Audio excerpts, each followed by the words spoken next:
Oke, assalamualaikum warahmatullahi wabarakatuh. Nama saya Muhammad Kafiriza Wahyu Fauzan. Saya dari kelas 12A, nomor absen saya 18. Di sini saya akan menjelaskan beberapa materi ekonomi mengenai yang pertama ada persamaan dasar akuntansi, yang kedua ada jurnal umum dan buku bahasa perusahaan jasa, yang ketiga ada neraca saldo dan jurnal penyesuaian perusahaan jasa, yang keempat ada worksheet, yang kelima ada laporan laba rugi, laporan perubahan ekuitas, dan laporan posisi keuangan. Di sini saya akan menjelaskannya meliputi definisi ciri-ciri, sejarah praktik hitungan, kelebihan dan kekurangan, serta contoh soal dari si masing-masing materi tersebut.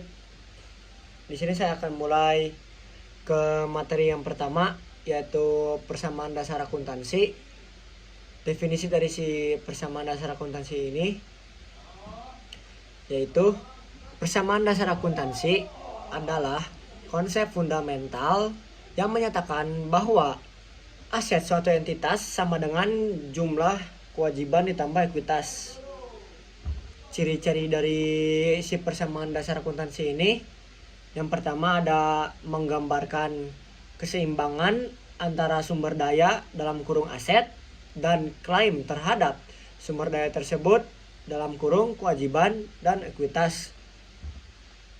Sejarah praktik hitungan dari si persamaan dasar akuntansi ini, yaitu konsep ini telah ada sejak abad pertengahan dan menjadi landasan bagi sistem akuntansi ganda yang dikembangkan oleh para ahli ekonomi Italia pada abad ke-15. Kelebihan dari si persamaan dasar akuntansi ini, yang pertama, dia menyediakan landasan struktural untuk mencatat transaksi keuangan. Yang kedua, menciptakan keseimbangan dan akuntabilitas. Kekurangan dari si persamaan dasar akuntansi ini tidak memberikan informasi rinci tentang aset, kewajiban, dan ekuitas. Contoh soal dari si persamaan dasar akuntansi ini yaitu jika aset sebesar $50.000 dan kewajiban sebesar $20.000, berapa nilai ekuitasnya? Di sini saya akan lanjut ke materi kedua, yaitu jurnal umum dan buku bahasa perusahaan jasa. Definisi dari si jurnal umum ini yaitu catatan transaksi keuangan secara kronologis. Lalu si buku besar ini definisinya yaitu pencatatan transaksi yang diklasifikasikan berdasarkan akun. Ciri-ciri dari si jurnal umum yaitu mencatat setiap transaksi secara rinci. Buku besar yaitu mengorganisir catatan berdasarkan akun-akun. Sejarah praktik hitungan dari si kedua materi ini yaitu praktik ini telah ada sejak periode Renaissance atau periode abad pertengahan dan menjadi lebih terstruktur pada abad ke-19 dengan perkembangan teknologi industri. Kelebihan dari si kedua materi ini, yang pertama, memberikan catatan rinci tentang setiap transaksi, dan yang kedua, memudahkan pelacakan dan analisis keuangan. Dan di sini ada kekurangannya. Kekurangannya yaitu memerlukan waktu dan upaya ekstra untuk mencatat setiap transaksi. Contoh soal dari materi ini yaitu catat transaksi berikut dalam jurnal umum dan pindahkan ke buku besar untuk akun kas.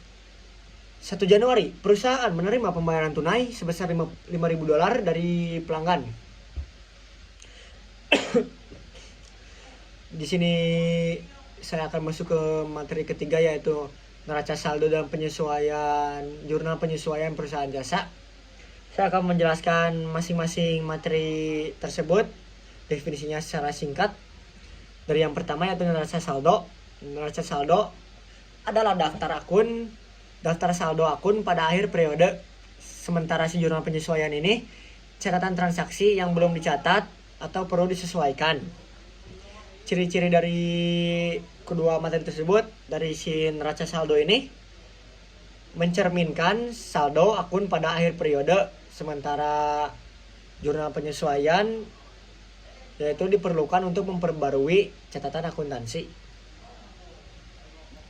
Sejarah praktik hitungan. Praktik hitungan si neraca saldo dan jurnal penyesuaian perusahaan jasa ini sudah berkembang seiring kompleksitas bisnis pada abad ke-19. Kelebihan dari si kedua materi ini yaitu menunjukkan saldo akun secara langsung. Yang kedua, memastikan catatan akuntansi akurat.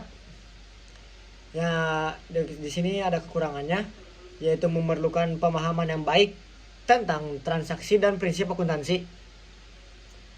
Contoh soal dari si kedua materi ini yaitu jika perusahaan lupa mencatat biaya penyusutan bangunan sebesar $2.000, maka buatlah jurnal penyesuaian yang sesuai. Di sini kita masuk ke materi keempat, yaitu ada worksheet. Definisi dari si worksheet tersebut, worksheet adalah alat bantu akuntansi untuk menyusun laporan keuangan, membantu proses penyesuaian, dan memastikan akurasi sebelum laporan final atau laporan akhir. Ciri-ciri dari si worksheet ini, yang pertama ada membantu menyusun laporan keuangan dengan langkah-langkah tertentu, dan yang kedua digunakan untuk memastikan keseimbangan dan akurasi. Secara praktik hitungan dari si worksheet ini, penggunaan worksheet semakin umum pada abad ke-20.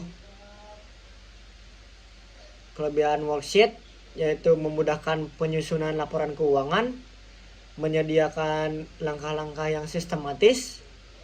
Kekurangan dari si worksheet ini yaitu memerlukan waktu tambahan dalam proses akuntansi. Di sini saya akan memberikan contoh soal dari si worksheet ini. Susunlah worksheet berdasarkan data berikut dan hitung saldo akhir setiap akun. Pendapatan sebesar $10.000, biaya operasional sebesar $5.000, dan penyusutan sebesar $1.000. Yang terakhir, di sini kita akan masuk ke materi kelima, yaitu ada yang pertama ada laporan laba rugi, dan yang kedua laporan perubahan ekuitas, dan yang ketiga ada laporan posisi keuangan. Di sini saya seperti materi-materi sebelumnya, yaitu menjelaskan definisi dari awal sampai akhir secara ringkas dan rinci. Yaitu yang pertama ada laporan laba rugi. Laporan laba rugi yang menunjukkan pendapatan, biaya, dan laba rugi atau rugi selama periode tertentu. Yang selanjutnya ada laporan perubahan ekuitas. Laporan perubahan ekuitas ini merekam perubahan dalam ekuitas pemilik.